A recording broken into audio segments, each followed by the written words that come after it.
came up and say, well, there's not a female Robin. And I actually had to go off and correct them because there was actually at least 2 female Robins. And once I told them that, they kind of shut themselves up. And that's some of the problems a lot of people have when they cosplay is, people's perception of stuff. I've dressed up as characters that, a lot of people wouldn't really think twice on. I believe, when it comes to Jedi and things like that, it has been very overdone. But I've seen ones that have really been taken to a whole new level because they take it and they make their own Jedi. Absolutely. I actually went off and met a gentleman, and I asked him where he got his Jedi outfit, and he said, "Oh, I had it especially sewn for this." And we've seen one year. I don't know. We might have to go off and I might actually have to post some of the pictures of me without my mask on, and kind of show you some of the stuff. Say it ain't so. Say it ain't so. And kind of show you some of the stuff that we went off and we've seen. A couple years ago, when you dressed up as Darth Vader, I dressed up as a Jedi Knight. I had my own cardboard box stormtrooper army. That was actually pretty epic. Yeah. I do think we will. I'm going to track down some of those pictures, and we will post some of them on our Instagram account. And that's the perfect example of making your own character out of whatever you can find. These guys had cardboard boxes, and they made themselves into stormtroopers. And there was, I think, at least, 4 of them? I believe there was 3 or 4 of them at the very least. And they spent at least a good half hour following me around the convention, acting as my army, and it was honestly phenomenal feeling. It was. It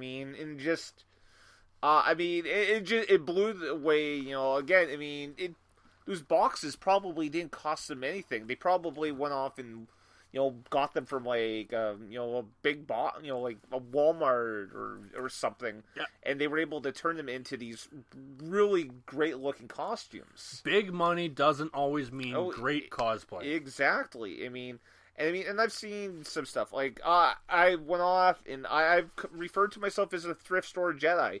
The only part of my Jedi costume that I actually spent any big money on was a robe.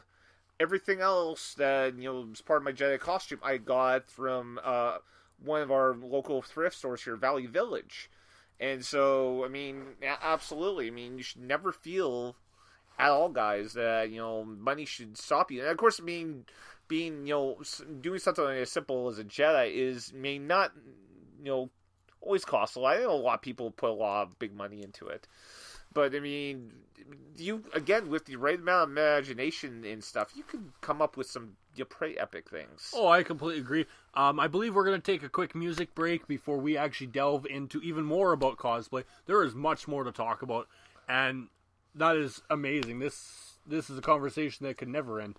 Oh, no, I think it's going to be a lot of fun for us. I hope those listening to us tonight are very informed. Learn a lot about cosplay, and definitely get out there and try it. The moment you try on a costume, you become a completely different person. It's like me wearing, my Captain Fizz stuff. I become a totally different person. I love it. So enjoy our music, and we will be back with more cosplay news.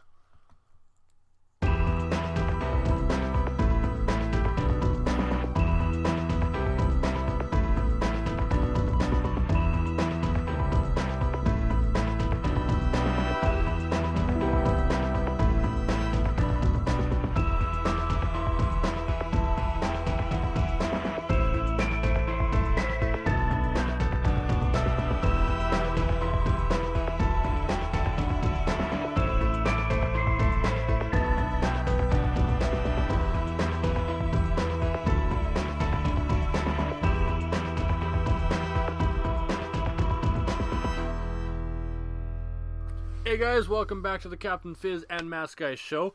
Once again, we're talking about cosplay and, how you can actually do cosplay for, low budget, which low budget doesn't always mean horrible cosplay. Not at all. Basically, what she recommends is to focus on one cosplay first, spend the energy, the time to get that one worked up the way you want it to do. It's less stress and less, energy rather than focusing on 2 in a short time budget. Time budget works. Time budget, yes. Yes, indeed. If you finish the one costume and you believe you have enough time to do another one before the convention, by all means, do another one. But at the same point, like, if this is your first con and you have this one costume, don't be afraid to wear the same costume the whole con. You know, whether you're going for one day or all weekend, or if it's one of those lucky ones where it's, you know, a week long, like some of the ones in the States do run for, you know, don't be afraid to wear the same one. You know, maybe add a little something different each day. You know, change something up, make it something different. It doesn't take much.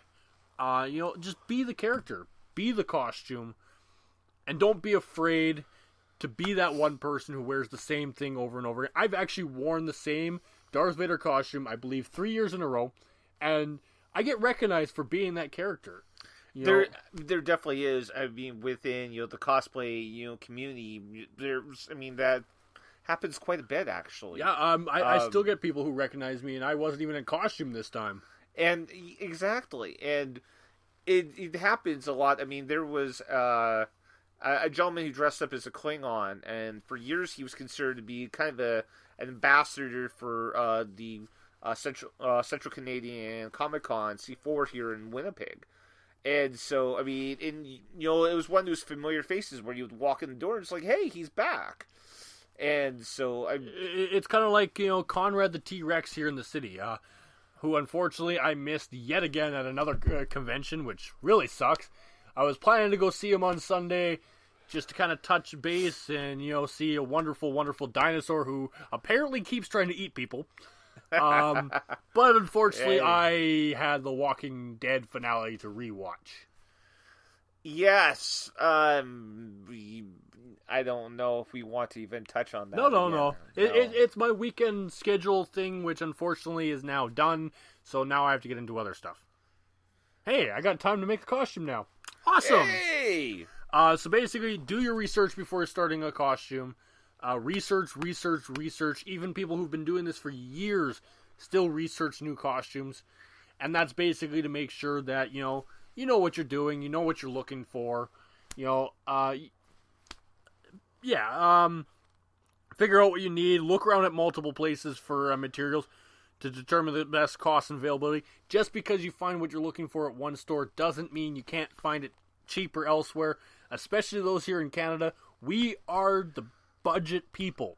You know what? I mean, particularly here in Winnipeg, we here in Winnipeg and in Manitoba in general, we love great deals, so we're always trying to find good deals. Yes. So, I mean, oftentimes you come here and not only do we have, thrift stores, we've got, tons of liquidation, places here that you might be able to find some stuff there. And again, you could always go to, like, your local dollar stores, again, as he brought up.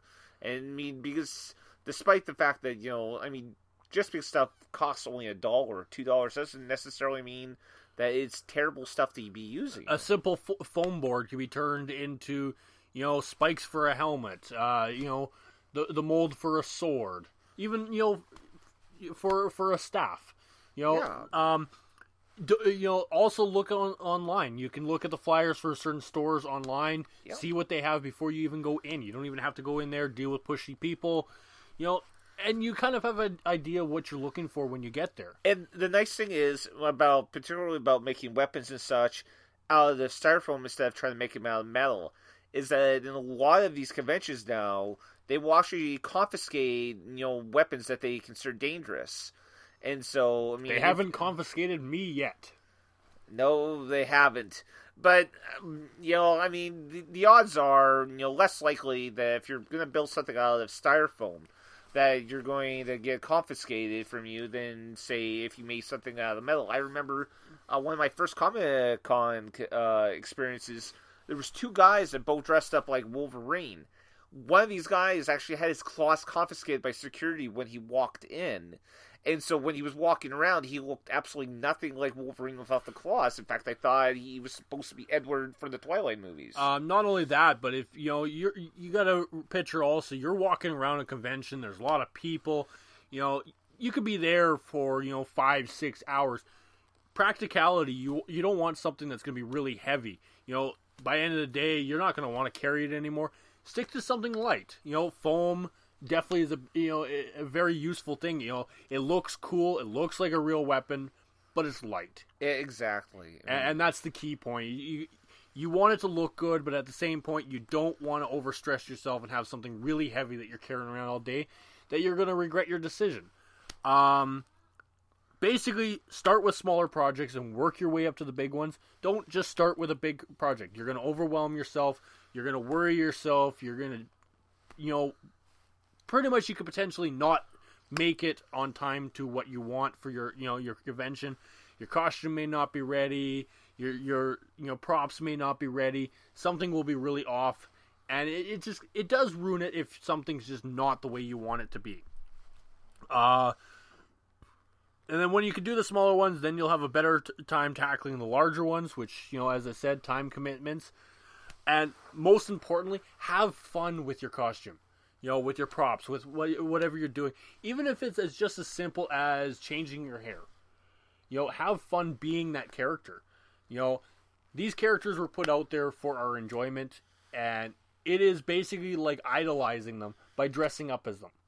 Yeah, I mean, it's quite, when you think about it, the cost of going up and, getting temporary hair dyes, that you can easily wash out of your hair, at night, and, maybe, even, like, spend a couple of hours just at, at hairdressers or something, going off and doing something. I mean, it might cost a little bit. It might be, hey, if you know someone who's willing to go off and do your hair, even the better. So, there's just so many cheap, effective ways. There's so many just wonderful ways, period, to go off and to be able to do this without going off and completely blowing your budget. And, that, almost anyone could do. Oh, I completely agree. And, pretty much, in the whole cosplay community and the convention community, there are very few who will mock you for what you're wearing. If they do, they don't belong there. Plain and simple. You put the effort, you put the time, you put the energy into, making these costumes, making these props, whatever you do. You have your own job. This is your side job. Don't let other people's ruin what you do and what you enjoy doing. If you enjoy doing it, do it. I couldn't agree more. I love this episode. This is, this has been really kind of, fun. I mean, just trying to get, some, a little bit of, ideas and information now for those cosplayers or people who want to get into cosplay, period. I'll just simply say, for those people out there who are already doing cosplay, you just keep I admire. Make us proud. Make us proud. I admire what you guys do. I mean, I go off and I'm walking around in, factory made masks. I have, and when I do dress up as a Jedi, I mean, again, most of what I have is from a thrift store, but my robe, was, made, and I picked it up at a party store. So, I mean, for those people out there who can go off and who are able to sew and make their own costumes, and who are, able to, make weapons and just makeup and everything, my mask is off to you. I was going to say my hat, but his hat is off to you. My hat is off to you. Yeah, there you go. I tip my hat to you. There you go. So, I don't know. You kind of caught me off guard here. Once again, thank you to thegeekery.com for, very insightful material for us to use tonight. I've always been a fan of cosplay. And it's the same when we did our show with, the furry group of Manitoba. It honestly fascinates me because they become a totally different person when they put their costume on. And it's same with cosplay. That's what it is. I mean, that's how I feel when I have my mask on. Is I definitely feel a little less reserved. I can understand, it's something that, of course, a lot of people are doing in professional wrestling. And big in Lucha Libre, where almost everyone seems to be wearing masks. And, they're not the same people when, they have their masks off as they do, when they have them on. So, I mean, this is, kind of like a universal thing. There's something